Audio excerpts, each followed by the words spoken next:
HTV Today, Houston Television's showcase of city government. Let's go!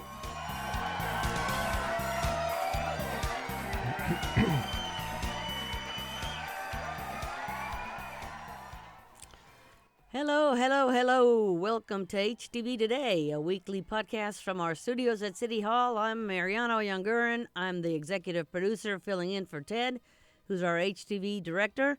We have invited a very special guest from the Houston Public Library. Joining us today is Ricardo Peralez, Assistant Director and Chief Technology Officer for HPL. We also have Terry Carter running the board. She's in the house. Hey, let's give everybody a loud Yay. clap. Hey. So today we ask the question everybody wants to know. What exactly do you do for the city of Houston? And Ricardo Peralez, what exactly do you do for the public library?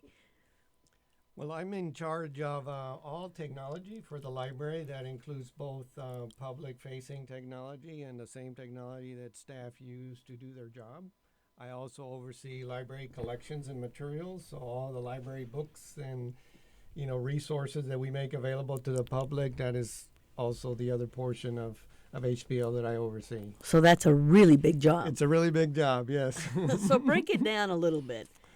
What is a normal day for you? Well, a normal day for me is, of course, lots of meetings in relation to the many projects and initiatives that we have going, whether it be a library reopening or acquiring, materials for the library. We do a lot of selection and acquiring of not only technology for the different projects for the library, but also all the library materials. That includes, like I said, books, magazines, databases, and other online resources.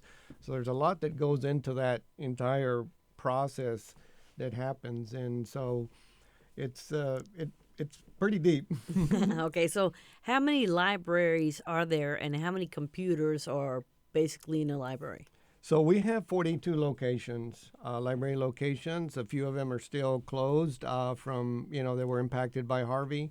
We're in the process of reopening some of those.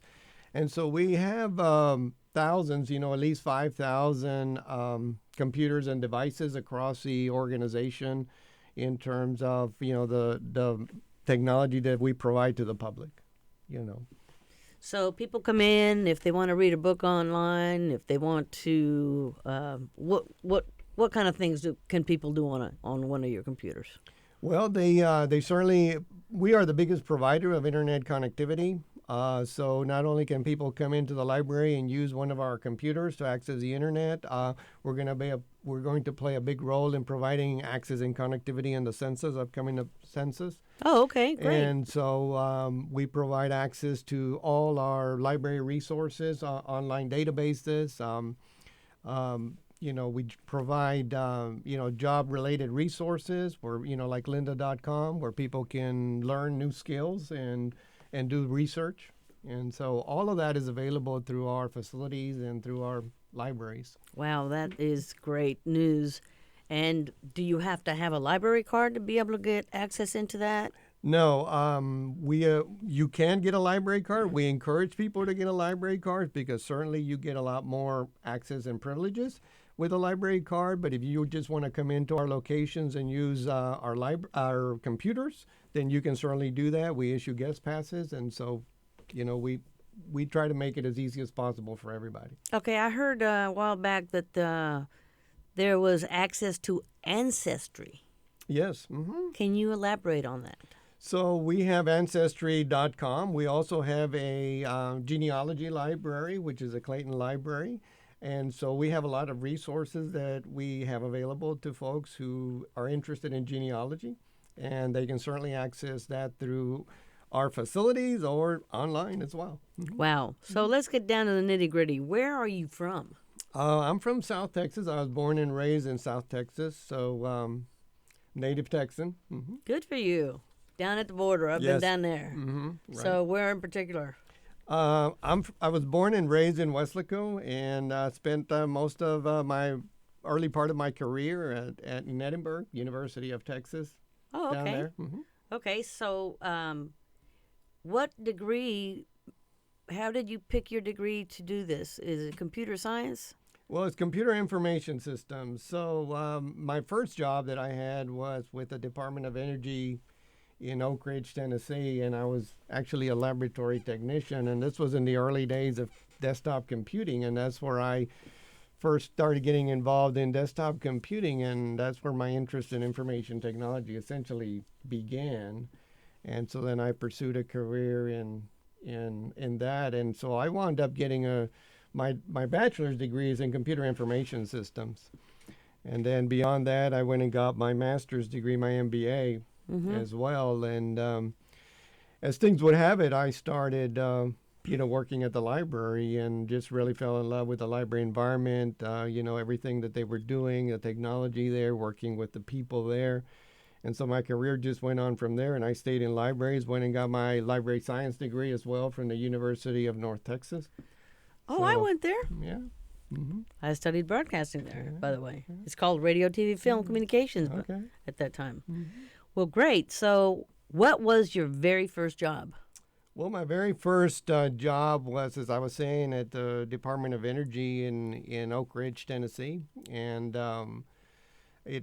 it was my opportunity to kind of get exposed to sort of the bigger world and a lot of things that are going on. And like I said, I was in the early days of desktop computers. And so, as I was saying, that's where my interest initially began. So you had like a gateway computer? Yeah, all of those early on.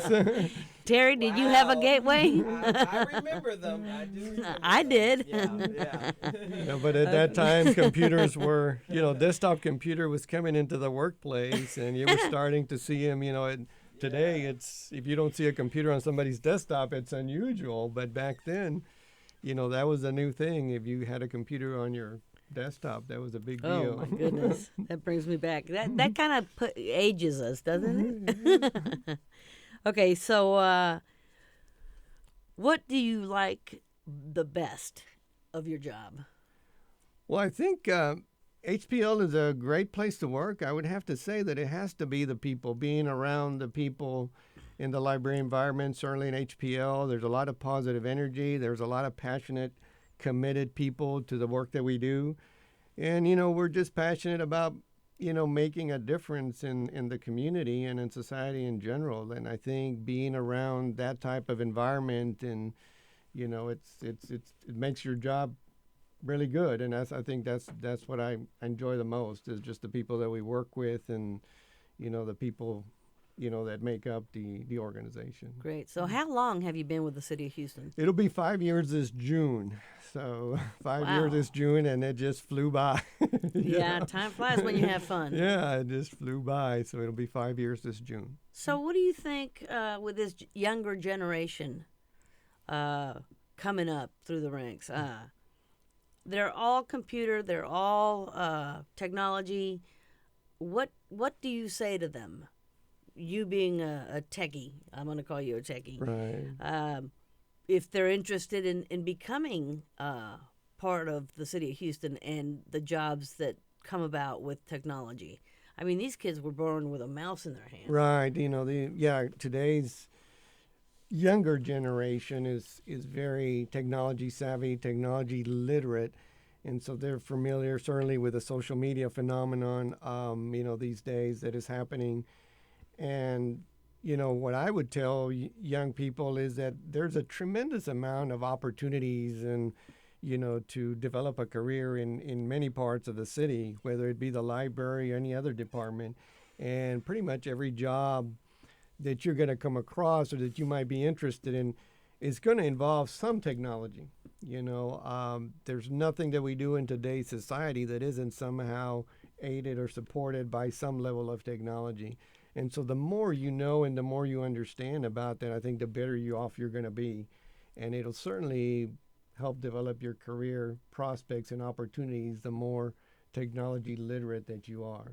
Whether it's just simply understanding database concepts or how the web works or how social media works.